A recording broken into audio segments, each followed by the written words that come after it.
Pourquoi votre prophète vous a-t-il envoyé à moi? Parce que toi aussi tu crois en un livre où Dieu est unique comme nous. Il nous a envoyés parce qu'au fond de ton cœur, ton Dieu nous protégera tous. Parler avec ces hommes, c'est puiser l'eau d'un mirage. Mais maintenant, leur parole me crée un devoir de les écouter, mon ami.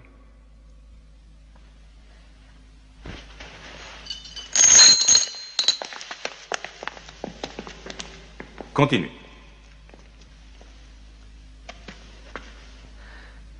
Pendant des années, nous nous sommes prosternés devant du bois et de la terre, des images nées de notre propre fabrication. Nous avons vécu dans l'ignorance de Dieu. Nous obéissions à des lois terrestres et non à des lois divines. Le riche ignore le pauvre. Et la bonté naturelle de l'homme, qui le pousse à relever son prochain quand il vient à tomber, est considérée par eux comme un geste qui trouble l'ordre social. À cause de cette inhumanité est apparu un homme que Dieu a choisi. Et en cela, nous croyons de toutes nos forces.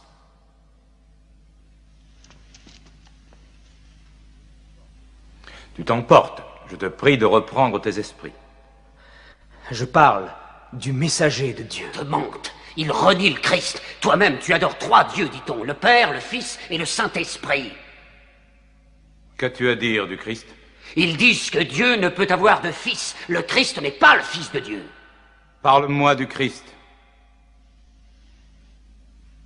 Eh bien, nous disons du Christ ce que le prophète nous a enseigné.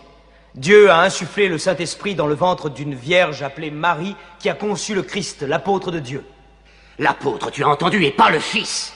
Et ton miracle, ton Coran, qu'est-ce qu'il dit de la naissance de notre Seigneur Jésus-Christ?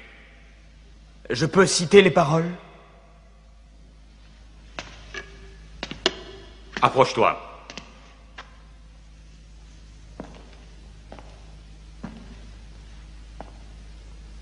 Au nom de Dieu clément et miséricordieux, raconte dans le livre l'histoire de Marie, quand elle s'est isolée de sa famille en un lieu situé à l'Orient, comme nous lui envoyons notre ange Gabriel qui lui dit « Je suis le messager de ton Seigneur. Je suis venu t'annoncer la naissance d'un fils saint. » Elle lui demanda « Comment pourrais-je avoir un garçon alors qu'aucun homme ne m'a touché ?»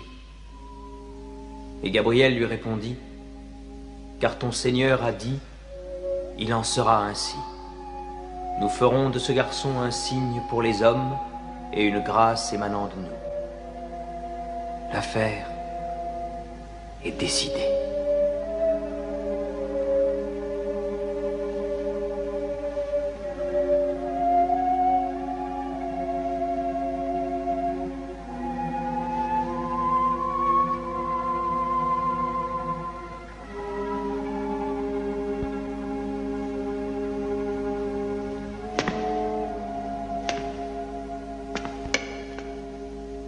Finalement, la différence entre nous et vous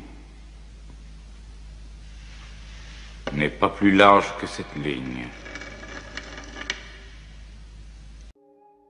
Il n'y a nulle différence de race pour l'islam. Un arabe n'est pas supérieur à un non-arabe, comme le blanc n'est pas supérieur au noir. Tous se présenteront égaux devant Dieu.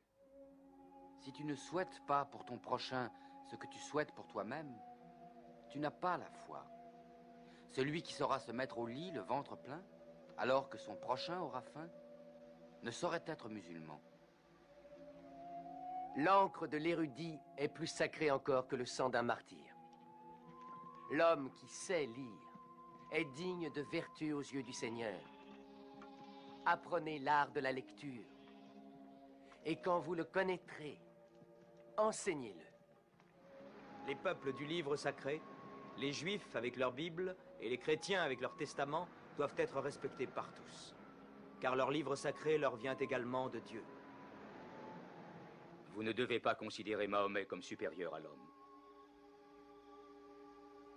Un jour, il ramassait des brindilles pour le feu. « Laisse-moi faire », je lui ai dit. « Pourquoi ?» a-t-il dit. « Tu es le prophète de Dieu. Ce n'est pas à toi de t'échiner pour faire un feu. » Alors il m'a regardé. Il a murmuré « Dieu n'aime pas celui qui se considère comme supérieur à son prochain. » Alors je me suis allongé et je l'ai observé. Il s'est arrêté brusquement. Il s'est redressé de toute sa taille. Il s'est approché de moi.